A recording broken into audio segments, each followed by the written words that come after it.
আসসালামু আলাইকুম, কেমন আছেন সবাই? আশা করছি সবাই খুবই ভালো আছেন। আলহামদুলিল্লাহ আমিও খুব ভালো আছি। Welcome to my channel Ruma kitchen. আজকে আমি আবার আপনাদের সঙ্গে একটা নতুন রেসিপি শেয়ার করব বলে চলে এলাম। আজকে আমি তৈরি করব সয়াবিন দিয়ে আলু দিয়ে একটা তরকারি।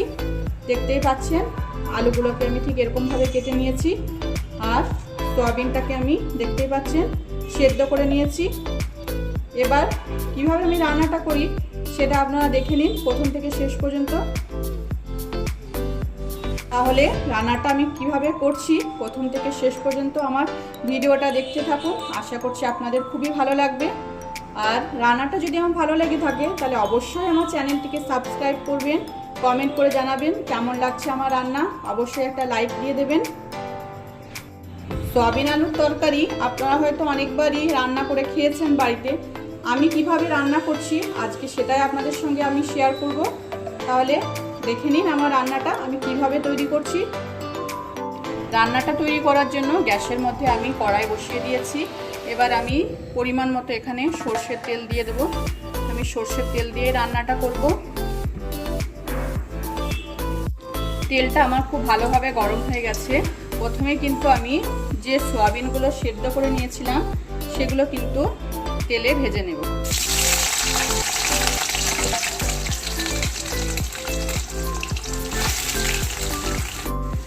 সয়াবিনটাকে আমি ভালো করে ভেজে নেব।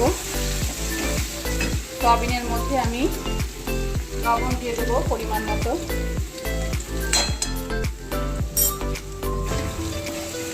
সয়াবিনটাকে লাল লাল করে ভেজে নেব।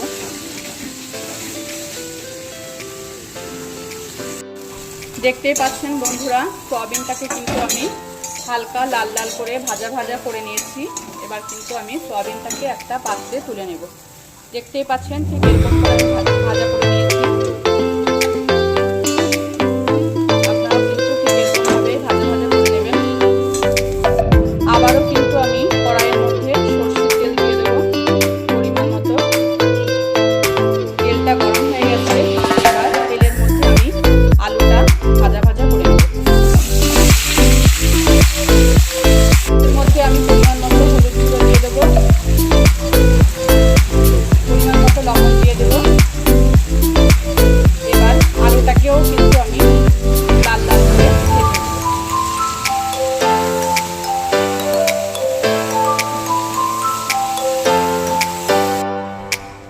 দেখতেই পাচ্ছেন আলুটা কিন্তু আমার লাল লাল করে ভাজা হয়ে গেছে। এবার কিন্তু আমি একটা জায়গায় আলুটাকেও তুলে রেখে দেব।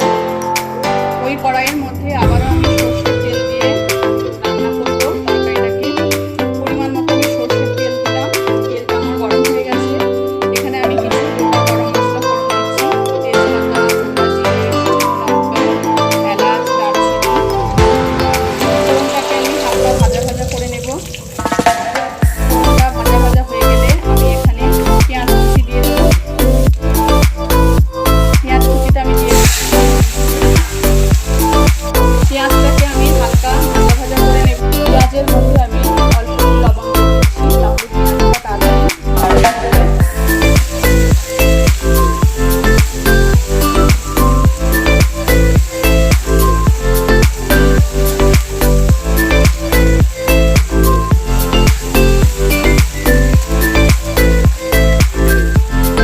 পেঁয়াজটা আমি ভেজে নিয়েছি। এবার আমি এর মধ্যে টমেটো কুচি দিয়ে দেবো। টমেটোটাকে আমি হালকা নাড়াচাড়া করে নেব। এবার আমি সমস্ত মশলাগুলো অ্যাড করে দেব। প্রথমে দেব 1 চামচ আদা রসুনের পেস্ট,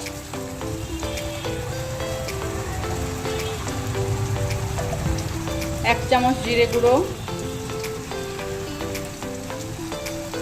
1 চামচ ধনে গুঁড়ো,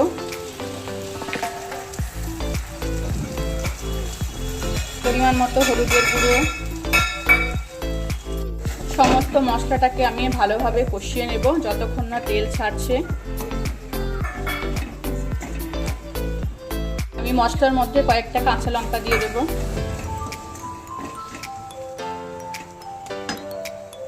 দেখুন মশলাটা কিন্তু আমার খুব ভালোভাবে কষানো হয়ে গেছে। এবার আমি ভেজে রাখা আলু আর সয়াবিনগুলো এর মধ্যে দিয়ে আর কিছুক্ষণ আমি কষিয়ে নেব। সয়াবিন আর আলু আমি ভেজে নিয়েছিলাম, সেগুলো এবার আমি এর মধ্যে দিয়ে দিলাম। এইগুলো দিয়ে এবার আমি আরও কিছুক্ষণ কষিয়ে নেব, যাতে মশলাগুলো পুরো আলু আর সয়াবিনের মধ্যে লেগে যায়।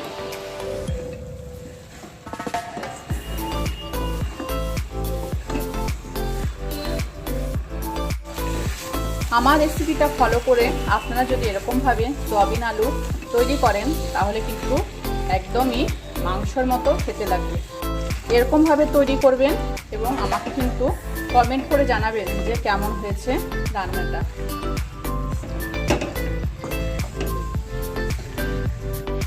দেখতেই পাচ্ছেন আমি কিন্তু সয়াবিন আর আলু দিয়ে বেশ কিছুক্ষণ কষিয়ে নিয়েছি। এবার কিন্তু আমি পরিমাণ মতো এখানে পানি অ্যাড করে দেব।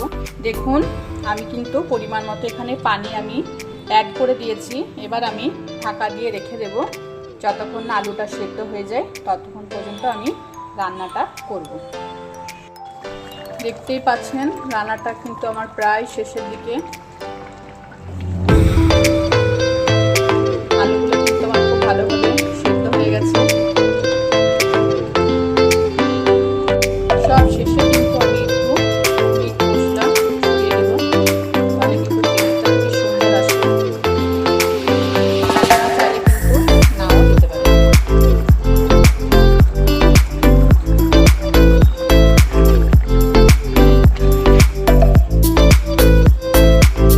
তাহলে বন্ধুরা দেখে নিলেন কিভাবে আমি সয়াবিন আলুটা তৈরি করে নিলাম খুব সহজভাবে।